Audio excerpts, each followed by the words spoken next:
let's go ahead and get started. Okay. I want to welcome, actually, Alessia, you go ahead. Okay. Good morning, everyone. Welcome to today's webinar, Ransomware, Protect Your Company, with Jay Hill, Sean Newman, and Jonathan Lindstrom. I am Alessia Ramos, the Marketing Manager at Network Providers, Inc., and excited to be part of today's event. Now, before we start, I would like to go over a few housekeeping items. Our speakers will remain online to answer any questions after the conclusion of the webinar. So if you do have any questions, please add them to the chat box. This webinar will be recorded and available to all of our customers via a link we will email to everyone that attended.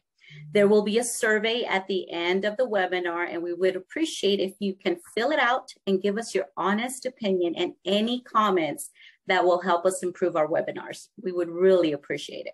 So now let's get on with the event. I would like to introduce Keith Harper, who will speak about what happened this year in April when one of his clients needed help with a ransomware attack at their company. Now take it away, Keith. Thank you very much, and hello everyone, and welcome to the security webinar today. I was asked a couple of weeks ago to just share my experience with MPI, and I was honored to just jump on for just a few minutes and just share kind of what transpired. So at a high level, you know, I work for an organization that provides engineering services across a number of states, and it's a fairly large organization. There's not a lot of agility in what we do. So when I got a call in February from a customer that was experiencing some problems with their environment, users were not able to log into their email, where the network was basically shut down. As much as I would have liked to have helped them, I just don't have the agility and the ability to respond quickly. Our projects generally are, you know, scheduled out, 2 weeks out, 10 days to kick anything off. So when an environment is down, I really have to just look to partners to try to help, help out customers that have a dire need. And so when I reached out to Jay and his team, they were ultra responsive, and Jay was able to jump in and have a man on site within the same day of the request. And I know the customer was actually down for a couple of days trying to find somebody to help. And I just wanted to, publicly applaud MPI and the team for their ability to jump on, because, with the security landscape that we all live in today is so dynamic, and you just got to be on your toes, and it doesn't take much to be compromised. And so, and I think Jay and his team did an awesome job. And so with that said, I just want to introduce Jay Hill, who is the president and CEO of MPI, and he can maybe share further with what transpired after I handed the customer over to him. So anyway, thank you again, Jay, for your help earlier this year, and look forward to other conversations down the road. Thank you. What Keith was referring to is we had a client that reached out to us after they had been compromised by a ransomware attack, and they actually were shut down for several days.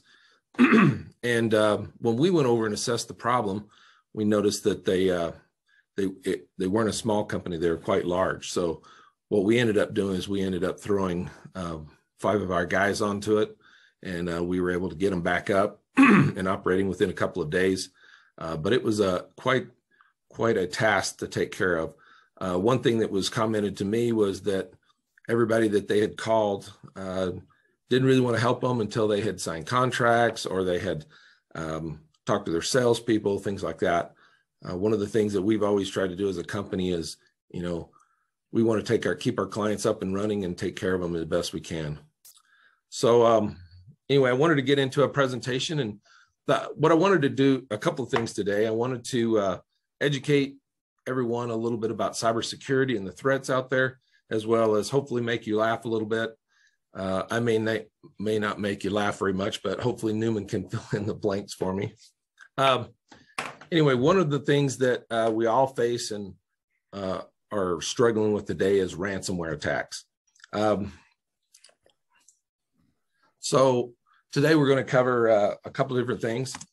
First of all, the number one threat to your business that antivirus and firewalls and other protocols can't quite protect. And we're going to kind of discuss some of those things.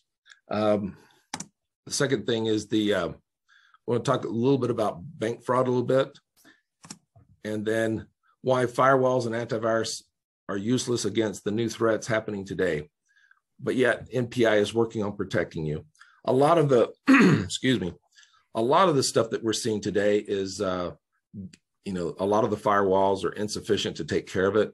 The antivirus is not taking care of it, or they're just inadequately set up to take care of what the threats out there today. This report here shows it is a little dated, a little bit, but it shows you the ransomware and what's going on out there, the threats, we're seeing that the ransomware attacks are increasing dramatically to the tune of about $7.5 billion total losses up through 2018 into 2019. The attacks are even becoming more vicious and more frequent. For the first time in history, cybercrime is now the most prevalent type of crime against businesses. As we see, there's been about 137 million new malware samples or threats that have been discovered. And there's already about 92 million new samples as of the end of June of this year.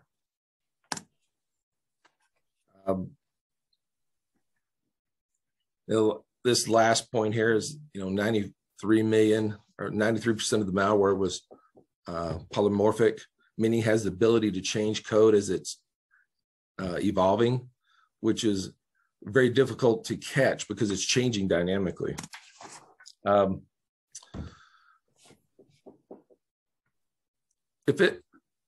lot of people ask me, and a lot of people actually don't even know what ransomware is. And so we've been trying to educate people, let them know what's going on out there. But, as I mentioned, you saw all the threats out there, so if it's so common, why don't we hear more about it? First of all, it's extremely embarrassing for people to admit that they've been hacked. Some people don't want to let people know that. Many people don't even know when they've been hacked or until they do a risk assessment. And obviously, the PR is even worse.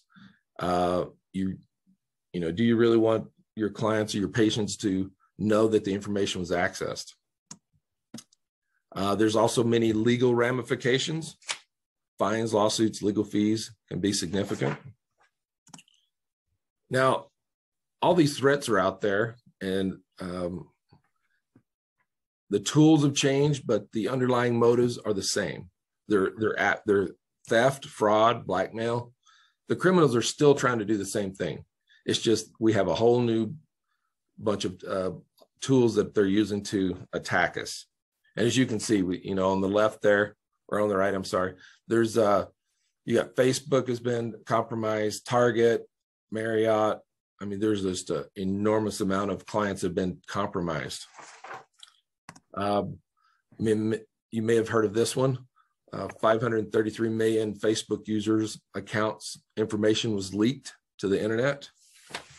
Some of the world's biggest data breaches and hacks. Here's a few more that was in the previous slide. You ask yourself, well, so what if they have my name, maybe my birth date, my address? What does that really matter? Well, the problem that we run into is you've all heard of phishing attacks or phishing emails. Well, what they do is they take that information and they will customize an email or a phishing attack to get you to click on a link. Because if they know a little bit of information about you, then they can customize an email to attack you.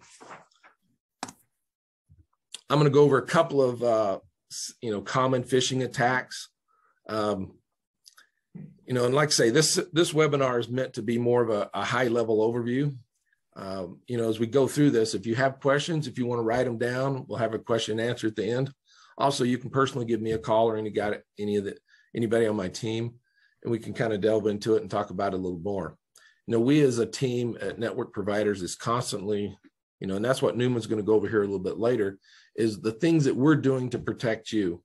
You know, not only your email, your firewalls, and the software that we're running on each of your machines. So some of the most common phishing attacks that are out there, we got the deceptive phishing, which, as I just mentioned, they take that little bit of information about you. They know maybe they're out there on the dark web. They find that information like from Target, Facebook, or whatever compromise. And they take that and then they customize an email to make you believe that they know something about you. I mean, my 92-year-old mother-in-law got an email saying that she had been looking at pornographic information, and they had a little bit of information about it, and she was freaking out. And I said, you know, no, you haven't been looking at porn. I said, you're okay.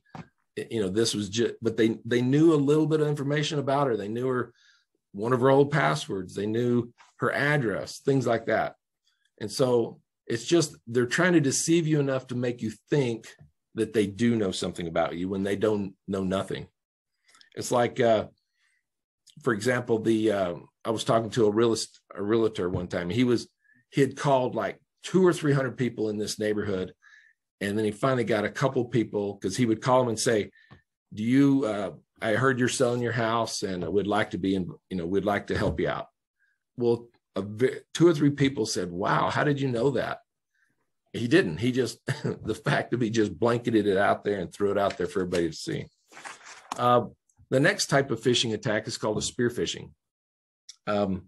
Here they're embedding documents, malicious software and documents and cloud services, things like that. There's also one called CEO fraud. We had a client recently get a kind of attack here where they actually were able to compromise the CEO, the president, somebody of significant importance. And so what they were able to do is then customize an email, and it came from him to the rest of the employees. And so they believed it. You know, the CEO sent an email to all the employees saying, I need you to go get Amazon gift cards for our party that we're having. Actually, some of them did it. So those are anything that looks suspicious, usually something's wrong with it. There's one called I can never say this, but it's vishing. So this is, I mean, how many of you get spam phone calls? That's what this is. So they're constantly calling us now, and they're even able to use your area code. So it makes you look like they're coming from someone in your area. I wanted to give a quick example here of one that I had seen on a video. So down in Vegas, they have a hacking convention, and they had one of the news reporters asked the lady, said, okay, see if you can get information from me. So what she did is she said, I'm going to call your cell phone provider, and I'm going to get your password and your email address, and then I'm going to change your password and things like that. So I watched this, and you can go out on YouTube and look for it, and I can send it to you if you want. But this lady put on some headphones. She called AT&T. She was able to spoof the guy's phone number so that it looked like it was coming from him. But she started playing the sound of a baby crying, and she was like, I'm in the kitchen, and the baby's crying. And she kept making the volume of the baby crying go up to the point that she had convinced the AT&T rep to not only change the password for her husband's account, which was the guy in front of her, but she was able to get her account added and got authorization, and she changed his password and locked him out of his account within about 3 or 4 minutes. So it was quite scary to see what some people can do. But again, this is nothing to do with technology other than it's through a phone call. The other one, here's one called smishing. I don't know who came up with these words, but they do sound pretty cool. This one's text messaging. Now, we've all been getting text messages. I know I get nonstop, and they want me to click here, click there.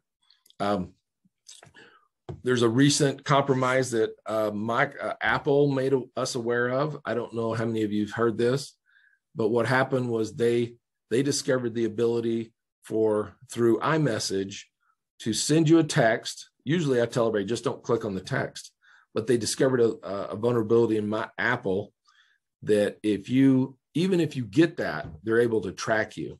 So this was something that was used to track some spies in other parts of the world. So Apple had pushed out a patch, but unbeknownst to most of us. The last one is called farming. This is where they embed different things in the websites. Sometimes you'll see you may get an email and it says click here and it says it's from Facebook, and they misspell Facebook or they misspell something like that. And you don't know it unless you look really close. How are these breaches happening? We got on the slide here, you see that there's some ransomware makes up about 8.5%. And then you see some of the other ones here, but 43% or more is from phishing attacks, compromised credentials. We always think of somebody in the basement drinking, eating Hot Pockets and drinking Red Bulls. No, it's common people. There's criminals that what they're looking for is credentials on the dark web. They can buy them really cheap, and they can use those credentials to access your system and get backdoor in, things like that. Let's talk about your employees. Okay. 98% of the cyber attacks rely on social engineering, as we mentioned, with like phone calls and things like that. They know what's going on there. 45% of employees click emails they consider to be suspicious, and just in case it's important. They're maybe I need to click on that. Maybe I need to check it out. I always tell people, if you don't know if it doesn't look right, doesn't smell right, don't click on it. 45% of employees don't report suspicious activities out of fear of getting in trouble or getting fired. 47% of employees cited distractions as the main factor in their failure to spot phishing attempts. 43% of IT professionals say they have been targeted by social engineers in the last year. And an estimated 70 to 90% of breaches are caused by social engineering and are just under 80% effective. There's a few things we can do. I won't go over all this for the lack of time, but there's a lot of things that we can do. Just real quick, you got number one, get the facts. Number two, think twice before clicking on links. Always be suspicious. And we're going to share these slides, so if you want to, you can look deeper into that. Other thing real quick is, what is the dark web? You may have, it sounds like something out of a spy novel, but the dark web is something where the hackers go and hang out. Somebody tried to explain it like Pirates of the Caribbean. Remember where all the pirates go hang out? It's where they count their money, their gold, but it's a place that they go and they can talk, they share information, they share your information with other people.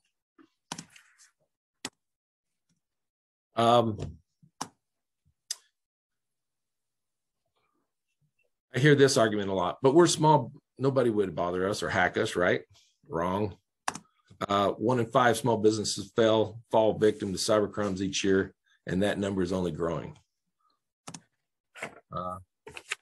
Half of all the cyber attacks are aimed at small businesses. All right, so this webinar was, we're going to talk about a couple of things that, the 3 biggest threats to your organization right now, and how to stop them. One of the biggest threats is the biggest threat to all of us as business owners. The answer is real simple. It's your employees. Every good employee makes mistakes, even the owners as well as everyone. So it happens. We just have to figure out how to, train our employees, train ourselves, and learn more about why we need to stop doing that. Employees often use free and unsecured file sharing applications. There's some things that, as a company, some of the employees are doing that we don't know about. And those are the things that we need to discover and work on. And that's some of the things that Newman will go over here in a minute, because there's some things that we watch on the network that we look for suspicious activity. Let's see. The second thing is malware ransomware. So 450,000 new malware threats are being released per day. And it's only going to increase. Ransomware is on the rise, like we mentioned. One writer once asked a little literary agent, what kind of writing pays the most? Her answer was ransom notes. So as we mentioned, we've already kind of talked about some stories that I've seen. I just want to go over one story, then I'll hand this off to Newman.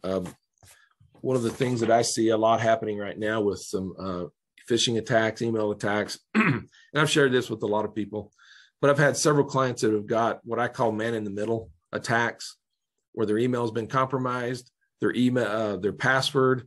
The criminal doesn't want to change your password. They want to watch what you're doing, and they'll set up a forwarding rule. They'll forward your email to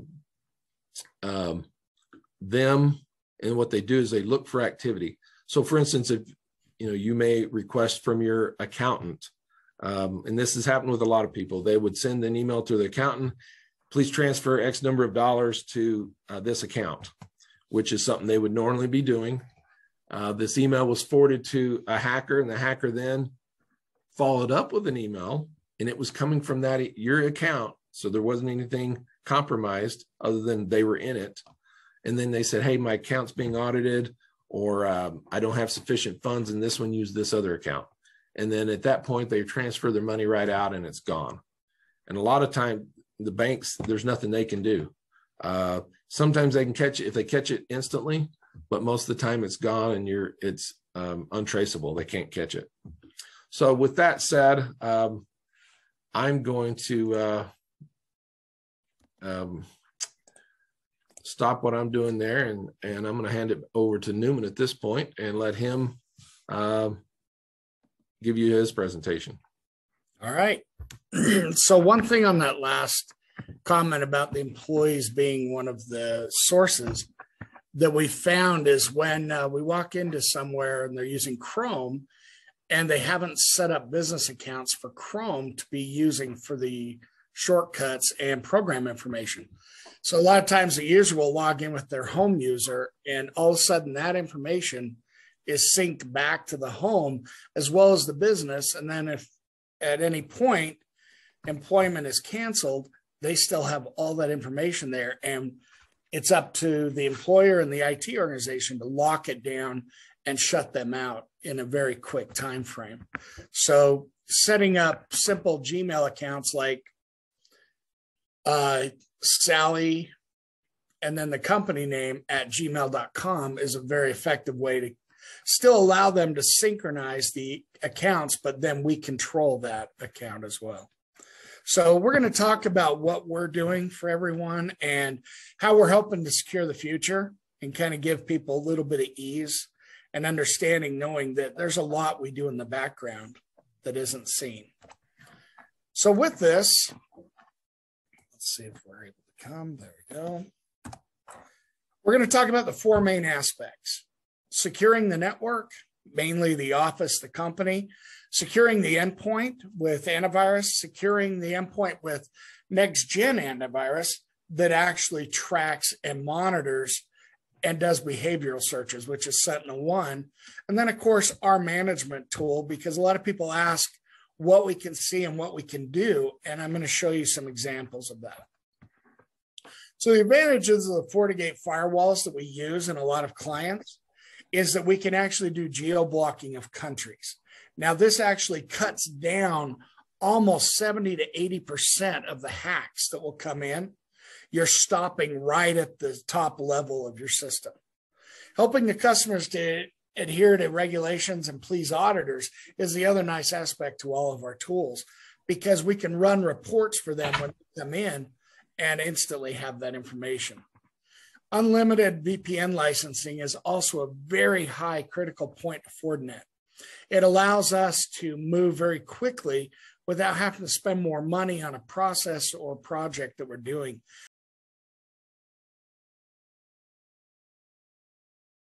Perfect. I'll just say smack me when I need to go to the next slide. Okay. There we go. So go ahead. So again, I'll just quickly cover the FORTGATE, the antivirus, the Sentinel-1, and the DATTO. Go ahead next. Again, with the advantages of the FORTGATE doing the geo-blocking. Whoa, slow down, agent. Back a little. There you go. Unlimited VPN licensing is a key piece to the FORTGATE because a lot of the other firewalls charge by license. So having unlimited means your company can grow and do things and create new work, scopes of work and things like that, where you can actually branch out to other capabilities that you might want to look at.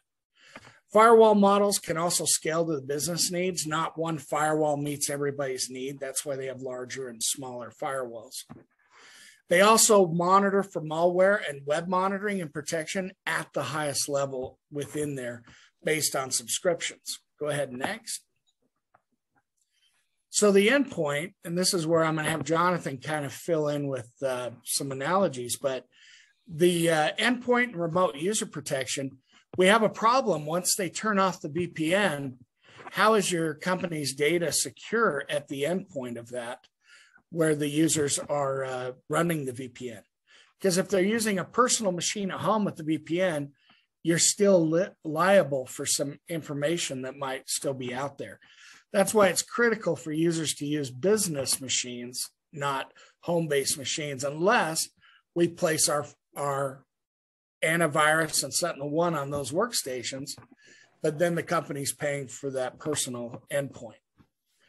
With the users off the network, we want to also help them keep secure. So even if it is a business machine and they're not on the corporate security system, we are still protected on that business machine with these agents. So Jonathan, go ahead, if you can give your history of that. Certainly. Good morning, everyone. My name is John Lindstrom. I'm fairly new to the NPI team. And even in my short time here, I've been very impressed with the operations here. I've got a plethora of incredible experience. I came from the DoD side for the last 20 plus years. And I've seen some stuff just like we all have. But in regards to how NPI is helping your companies out, the best I could do is offer some insight on things that have happened in the past, and then we can pass it over back to Sean there to describe the impact on what NPI is doing to assist. And he just came off of this slide of the endpoint security. And one of the topics that came up is fairly recent, is the SolarWinds hack that just recently happened.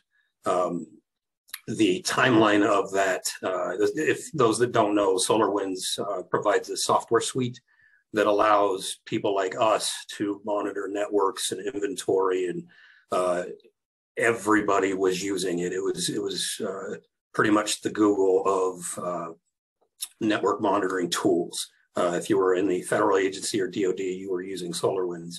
But they also fell victim of some stuff, and it was very, very technical and very impressive on what the attackers were able to do there. Instead of attacking the software directly, what they did is this attack called a supply chain attack, and that they grabbed one of their partner vendors and they injected code base into that eventually made its way into the SolarWinds core software. And it went unnoticed. And what ended up happening, and this was probably October of 2019 when the injections started going in. And by March, the attackers had control of the internal software at SolarWinds, March 2020. And they went pretty much undetected for a bit. And since their code base was in the internal code of the SolarWinds software, SolarWinds themselves did not notice it, and they were releasing update patches with that vulnerability in it. And because it was part of the core SolarWinds antivirus software at the time, did not pick up on the changes. So from March through July timeframe, there were legitimate updates from SolarWinds that all of these agencies were updating and monitoring their network. But what it was allowing was these backdoors to the guys that wrote the code, that they could do things such as sniff traffic, read, like Jay had mentioned, the email, the man in the middle email. They could read unsecured email, a whole bunch of stuff. And it was not officially noticed until June by SolarWinds. And then it was reported to the FBI, and the official notifications went out many months later, probably November, December timeframe of last year, where basically it was so devastating that most federal agencies contemplated banning SolarWinds altogether as a result. But that's one high-level example of some pretty catastrophic stuff. Let me pass it over to Sean again to demonstrate how NPI is protecting against similar stuff. Thanks. Go ahead. Next. Alicia, there you go. Also, one lucky winner might win the most latest stable version of Windows. Not going to lie. These are up for grabs. So we want to get people back to 95 and secure, right? So with the Sentinel-1, though, I digress. With Sentinel-1, we have the actionable XDR piece of it, where you're actually blocking and remediating the actions that take place, which this allows for early on ransomware detection and reversal, which is very amazing in a client like this. The distributed AI allows us to equip every endpoint. And the beautiful part about this whole thing is, no matter the location or connectivity of this, we can still respond to those threats and watch the behavioral AI of them. The patented storyline, also with those, we can lock the machine down to the network, but still have access to it through the Sentinel-1 cloud and be able to fix the machine and then bring it back online. The patented storyline is amazing because it gives us the entire view of the virus, what files it touched, what information went out to where, if it was able to obtain it. Most of the time, the Sentinel-1 is locking it down before that information sends.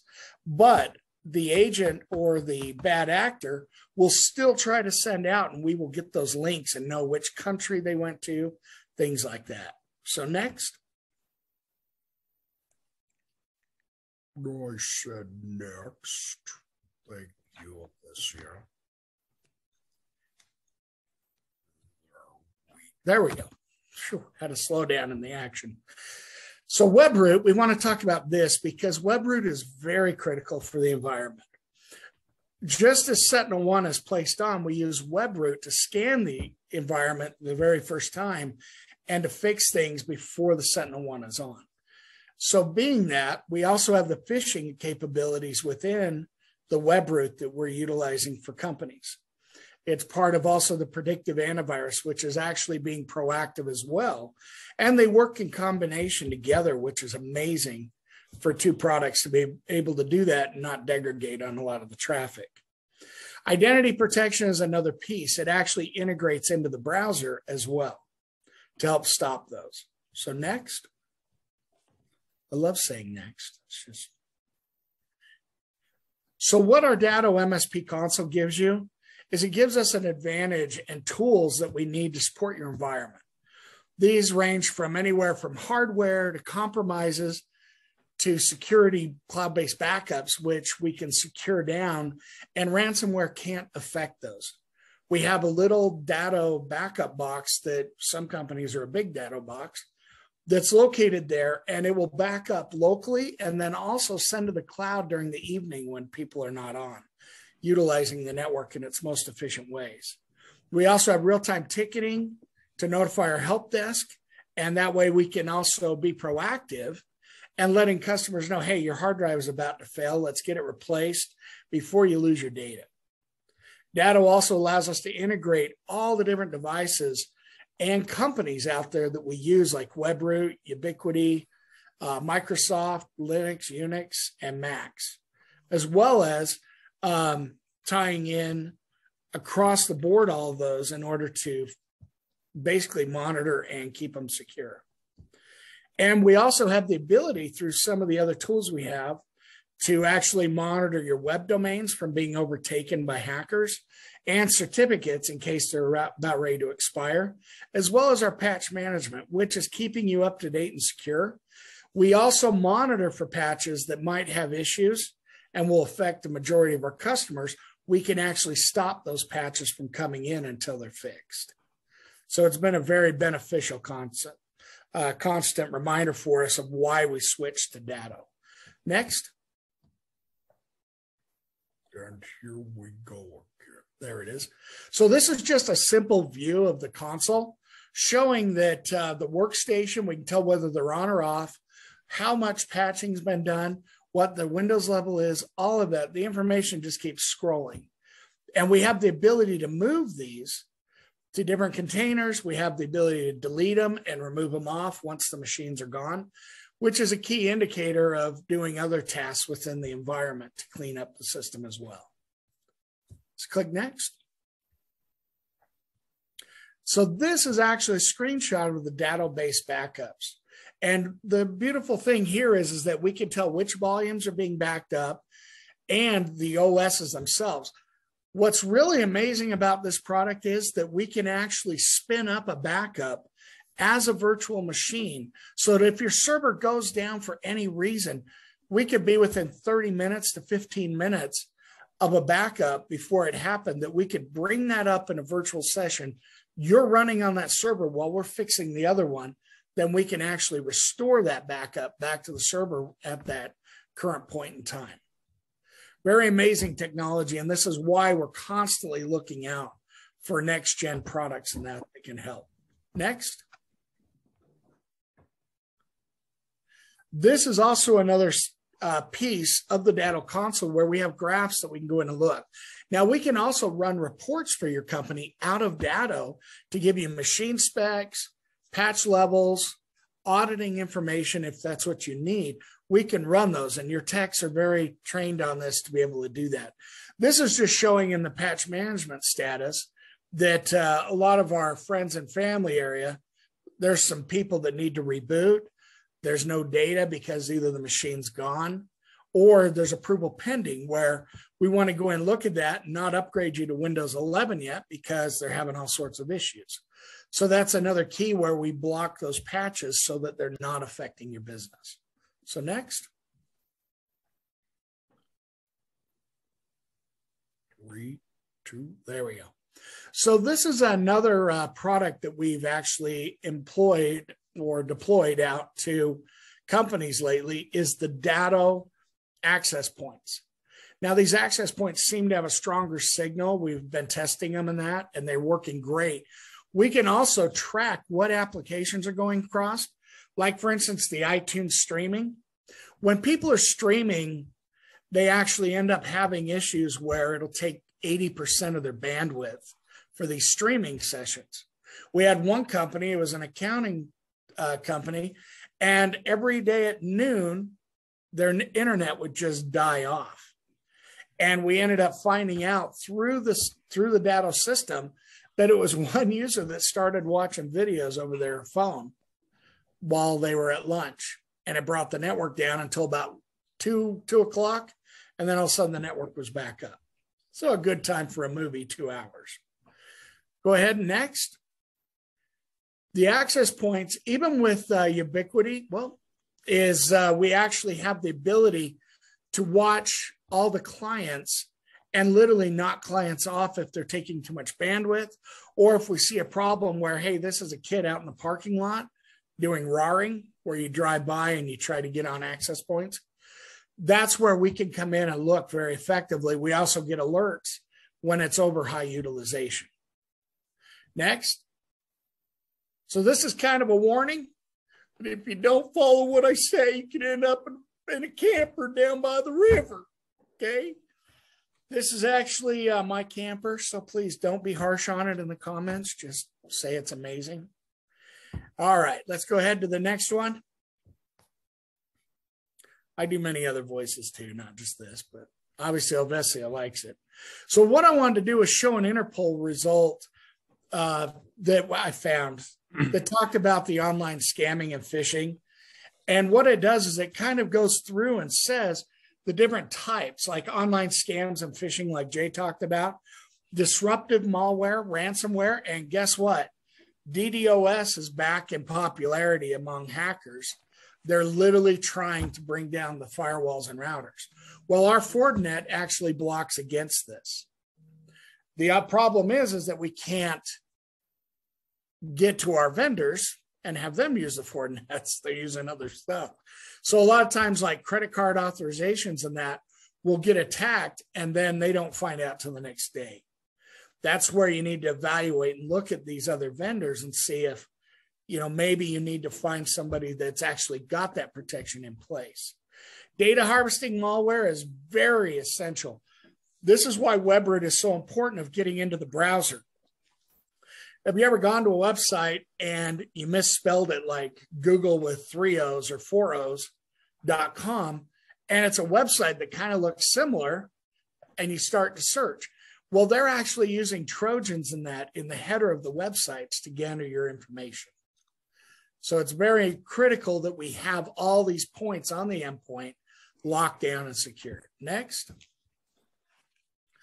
So what is our response? Well, we've been looking at this and watching over 3 years since I got here, and we've been informing customers about the firewalls, about the access points, about securing their system and what we could do to future protect them in different areas. And we started looking at this, and when COVID hit, we were able to access their information, get them locked down with VPN access, and we started buying laptops at the beginning, not right in the middle where everybody was panicking. And we were able to help move companies into this new future design that we really, probably a lot of companies didn't want with the remote users, but it's been able to work effectively. We also saw the increase in ransomware, and that's why we partnered with SentinelOne and WebRoot as part of our suite of products. Go ahead and do next.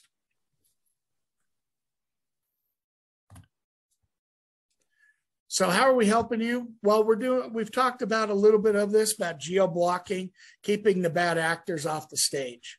Okay, that's a critical one, because when you look at it, you want to start at the top level so that the rest of your endpoints and your other security features are not doing the work of what could be done at the top. We're doing real-time monitoring of logs in your firewalls to give a quick response to the issues that arise. By invoking these features, SentinelOne, WebRoot, DATTO Cloud Backups, we're just giving you a better night's sleep, as well as me, because I've told many of you I don't sleep when you don't have backups. So keeping our employees focused, especially our techs, on security and trying to look out for those devices and the switches and things like that are not giving you the action. A lot of times we walk into companies where they have a gigabit switch, which is giving you the most traffic possible. And then we go look under the desktops where they need another 4 connections, and they'll have a 100 megabit switch. They're actually degrading their traffic right there. So that's why we go in and look at things from a higher level. And we're also geeks, so we don't require much sleep, but we do love pizza here and there given to us. So we are pizza driven, I guess, is what you could say. No, I think the fact is Newman is driven by food. So just okay. I'm driven by pizza and other food, just FYI. That's how I keep my figure. So, but again, we're available to answer questions and that. I'd also like to show the background there. It's very cool with all of our information and our old systems and that. For everybody, that's my museum that I have in my conference room. I collect, I've worked on these computers when I was in high school and stuff. So have amazing stuff. There you go. Well, I do want to say a few things. If you have any questions, if you want to post them in the question and answer, we can address them.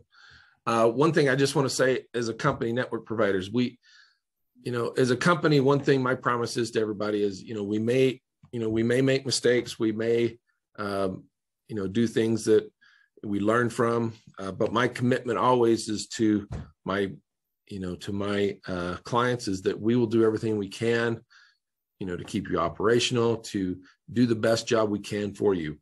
And so that's one of the commitments I always try to do. And I've been doing that for 20 plus years in the IT business. So, again, this webinar was for our clients, those that we're working with now, and we just trying to let you know some of the things we're doing. We want to continue to have webinars.